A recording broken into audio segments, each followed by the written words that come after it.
मेरे पिता नौकरी से रिटायर हो चुके थे। उनकी कोई दूसरी औलाद नहीं थी, इसलिए मेरा लालन पालन बहुत ही लाड़ प्यार से हुआ था। पढ़ाई लिखाई में भी मैं होशियार थी। डांस सीखने का भी मुझे शौक था।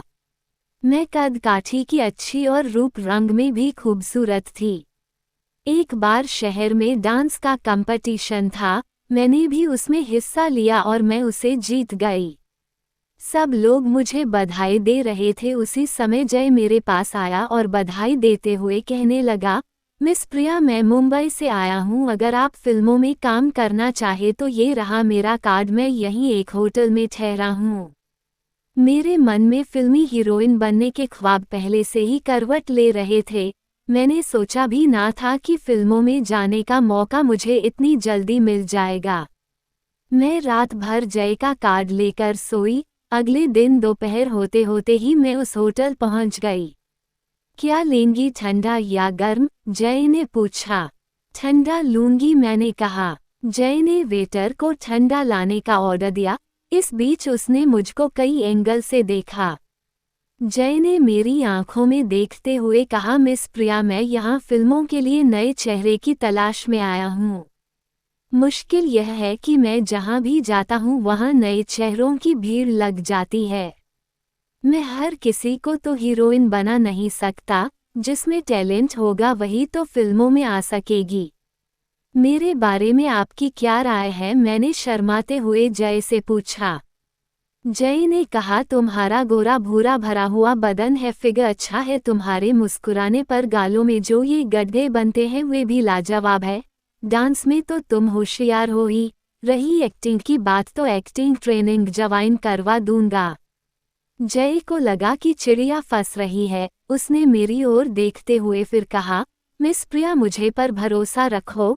मैं आज रात को मुंबई जा रहा हूँ। 2 दिन बाद मेरे इस पते पर आ जाना। साथ में कोई ज़्यादा सामान लाने की ज़रूरत नहीं है।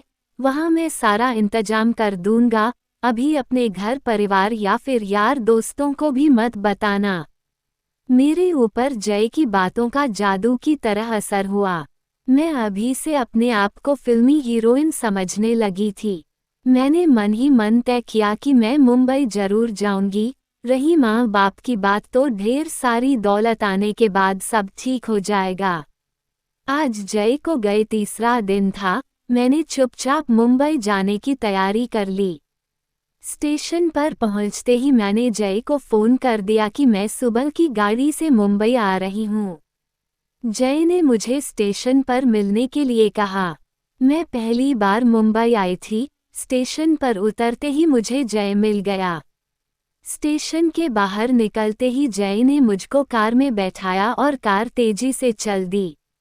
जय मुझको एक आलीशान बंगले में ले गया। मेरी आंखें भी उस बंगले को देखकर चौंक गई। जय ने कहा, मिस प्रिया, आप थकी हुई हैं, नहा धोकर आराम कर लीजिए, मैं शाम को आऊँगा। शाम को 8 बजे से पहले ही जय आ गया। उसने मुझको बड़े ध्यान से देखा और बोला, मिस प्रिया, वैसे तो सब ठीक है पर तुम्हें यहाँ कुछ खास लोगों से मिलना होगा। पहनने को कुछ बढ़िया कपड़े भी चाहिए। वैसे मैं खरीदारी करवा दूंगा। आज एक खास आदमी से तुम्हारी मुलाकात करानी है। Mister Rajeev Agarwal film industry की जानी मानी हस्तियों में से एक हैं। वे दर्जनों फिल्में बना चुके हैं, बहुत ही कामयाब फिल्मकार हैं। जय ने प्रिया को गाड़ी में बैठाया और थोड़ी ही देर में हम समुद्र किनारे बने होटल में जा पहुंचे।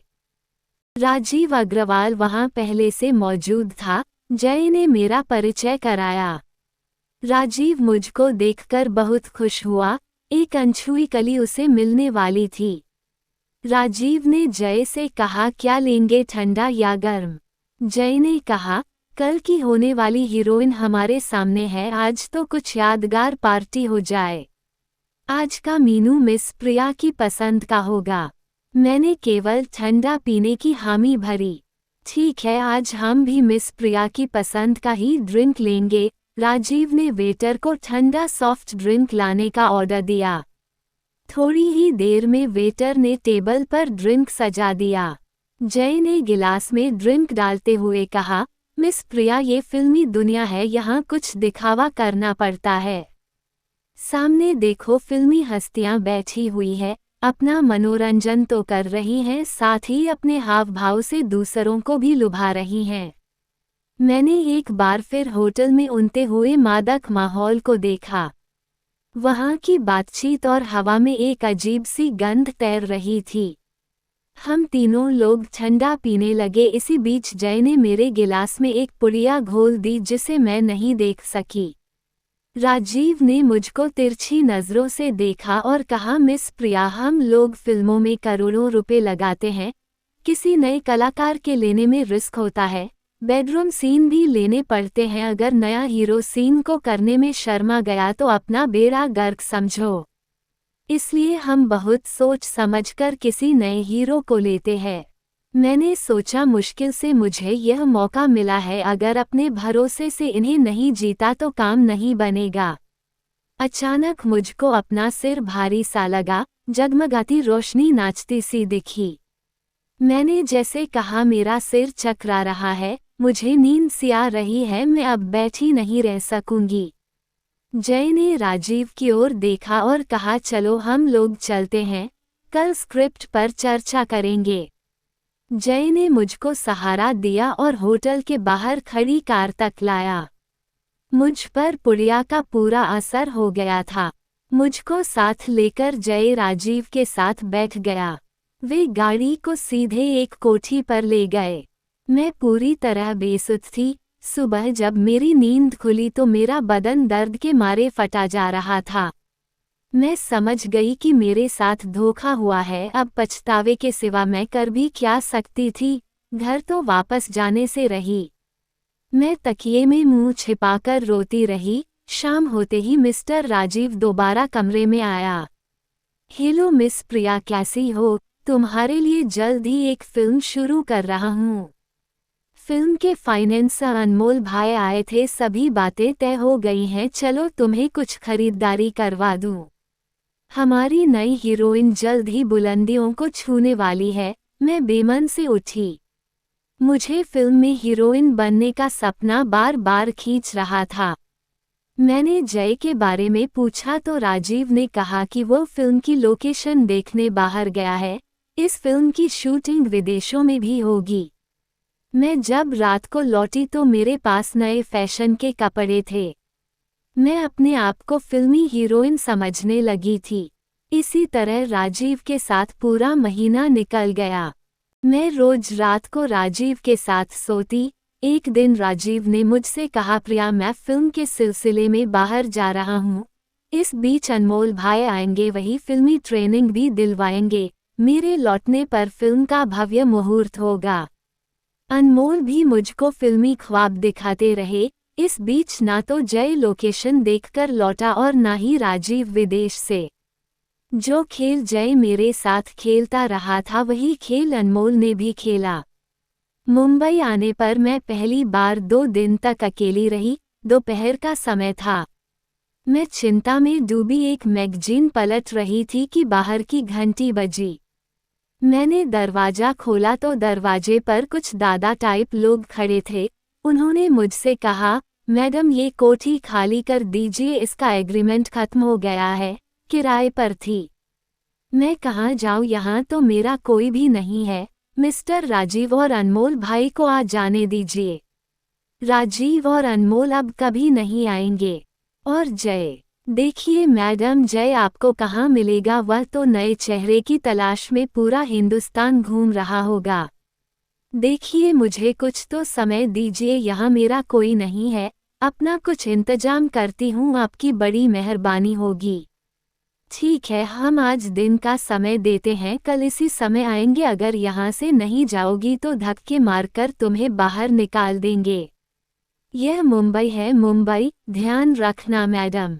मेरे पैरों से जमीन खिसक गई। मुझे ध्यान आया कि इस बीच मिस टीना से मेरी मुलाकात हुई थी। उसने कहा था कि जब जरूरत हो मुझे याद करना। टीना का कार्ड मेरे पास में था। मैंने फ़ोन किया। मैं प्रिया बोल रही हूँ। ओ प्रिया, कैसी हो? बोलो क्या बात है? मैंने रोते रोते फ़ोन पर सारी बात बता दी। टीना ने कहा, मैं जानती थी कि एक दिन तुम्हारे साथ भी वही होगा जो मेरे साथ हुआ था। यह अच्छे भले घर की लड़कियों को फिल्मी दुनिया के ख्वाब दिखाते हैं। तुम्हारी तरह मैं भी इनके चुंगल में फंस गई थी। हीरोइन तो नहीं बन सकी लेकिन कॉल गर्ल जरूर बन गई। मैंने जय के साथ तुम्हें पहले दिन ही देखा था, मुझे भी यही जय का बच्चा हीरोइन बनाने के लिए लाया था। अब मैं घर की रही ना घाट की, तू ऐसा कर मेरे पास आजा और मेरी रूम पार्टनर बन जा। शाम को मुझे कहीं निकलना है, फोन पर फोन आते हैं, समझ गई ना, फिल्मी सेटिंग पर चलना है।